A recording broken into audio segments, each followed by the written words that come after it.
Assalamualaikum warahmatullahi wabarakatuh. Perkenalkan, saya Apoteker Marito Aisyah Dewi.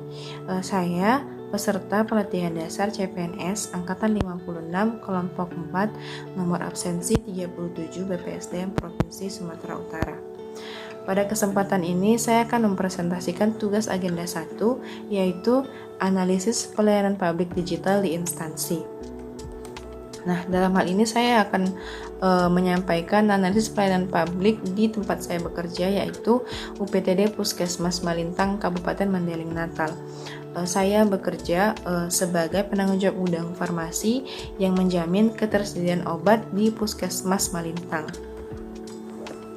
Latar belakang, menurut Undang-Undang Nomor 25 Tahun 2009, pelayanan publik adalah kegiatan atau rangkaian kegiatan dalam rangka pemenuhan kebutuhan pelayanan sesuai dengan peraturan perundang-undangan bagi setiap warga negara dan penduduk atas barang, jasa, dan atau pelayanan administratif yang disediakan oleh penyelenggara pelayanan publik. Sedangkan pelayanan kefarmasian itu sendiri adalah suatu pelayanan langsung dan bertanggung jawab kepada pasien yang berkaitan dengan sediaan farmasi dengan maksud mencapai hasil yang pasti untuk meningkatkan mutu kehidupan pasien.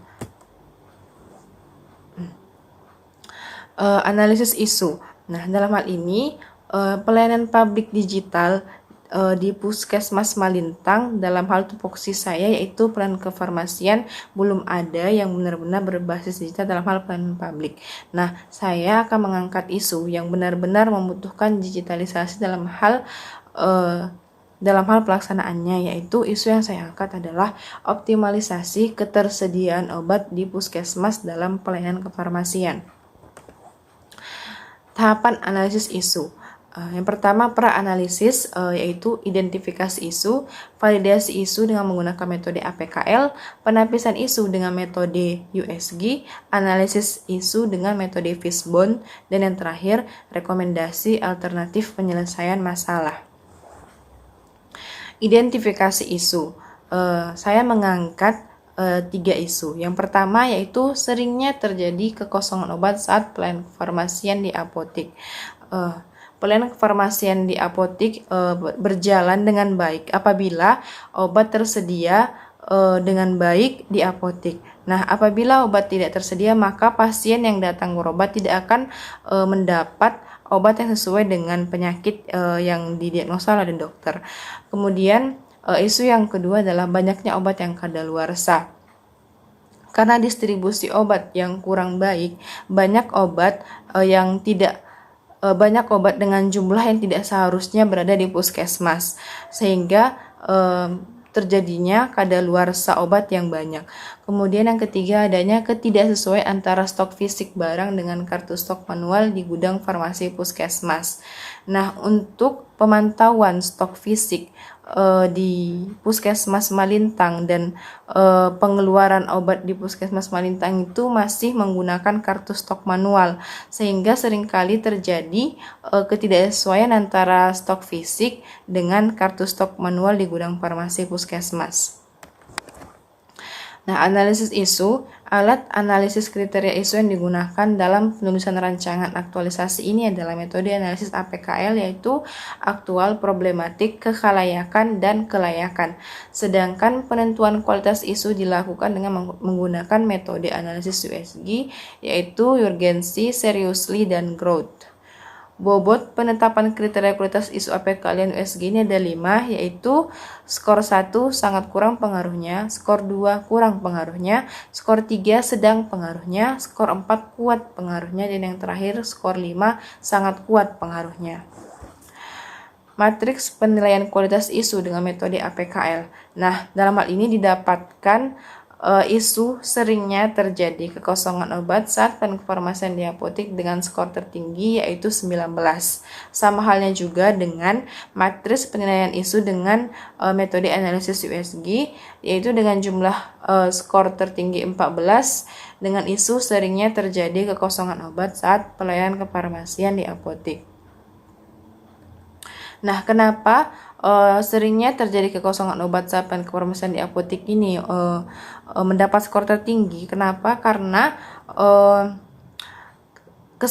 tingkat kesembuhan pasien yang berobat ke puskesmas, dan keberhasilan dalam pelayanan publik di puskesmas itu juga tergantung kepada ketersediaan obat. Apabila pasien tidak mendapatkan obat, maka pasien juga tidak akan mendapatkan pelayanan yang baik dalam hal kesembuhannya. Oleh karena itu, ketersediaan obat itu sangat penting di apotik dalam hal pelayanan kefarmasian. Kemudian alat bantu analisis isu di sini menggunakan pendekatan fishbone diagram. Nah, fishbone diagram ini menggambarkan sebab akibat dari isu yang diangkat tadi. Nah, isu yang diangkat ialah seringnya terjadi kekosongan obat saat pelayanan kefarmasian di apotik. Untuk sebabnya sendiri yaitu yang pertama material, yaitu sarana untuk distribusi obat. Dalam hal ini kendaraan itu masih kurang. Kemudian tenaga kefarmasian juga masih kurang di UPTD Puskesmas Malintang. Kemudian metode pengendalian stok obat ini masih manual. Dan yang terakhir adalah jauhnya jarak distribusi obat dari gudang obat, dalam hal ini Dinas Kesehatan Kabupaten Mandeling Manata, gudang farmasi ke Puskesmas Malintang. Nah, rekomendasi alternatif penyelesaian isu. Dalam hal ini saya merekomendasikan alternatif penyelesaian isu, yaitu meningkatkan jumlah SDM tenaga kefarmasian di puskesmas. Kemudian yang kedua, menyediakan ataupun menambah sarana penunjang distribusi obat. Kemudian yang ketiga, menggunakan atau membuat sistem digital dalam mengatur ketersediaan obat, baik di dinas kesehatan ataupun puskesmas. Nah, tahapan setiap alternatif. Yang pertama yaitu mengajukan penambahan tenaga kefarmasian di dinas terkait. Kemudian yang kedua, melengkapi sarana dan prasarana seperti kendaraan yang memadai terkait distribusi obat ke puskesmas. Kemudian yang ketiga, membuat aplikasi digital terkait pengendalian stok obat. Nah, hasil yang diharapkan yaitu ketersediaan obat di puskesmas dapat terjaga dengan baik dan efisien sehingga pasien mendapatkan obat dalam hal kesembuhannya. Nah, di sini saya merekomendasikan aplikasi digital yang digunakan dalam hal pengendalian stok obat di puskesmas, yaitu bisa digunakan aplikasi stok obat. Contohnya itu seperti ini. Nah, nanti jika menggunakan aplikasi ini, ketersediaan obat akan lebih terjamin di puskesmas. Untuk puskesmas yang memiliki overstock nanti bisa dilihat di sini, sehingga untuk puskesmas yang membutuhkan dapat mengoper dari puskesmas dengan jumlah obat yang overstock, sehingga ketersediaan obat itu menjadi efisien di setiap puskesmas di Kabupaten Mandeling Natal. Nah, demikianlah presentasi saya. Saya ucapkan terima kasih. Assalamualaikum warahmatullahi wabarakatuh.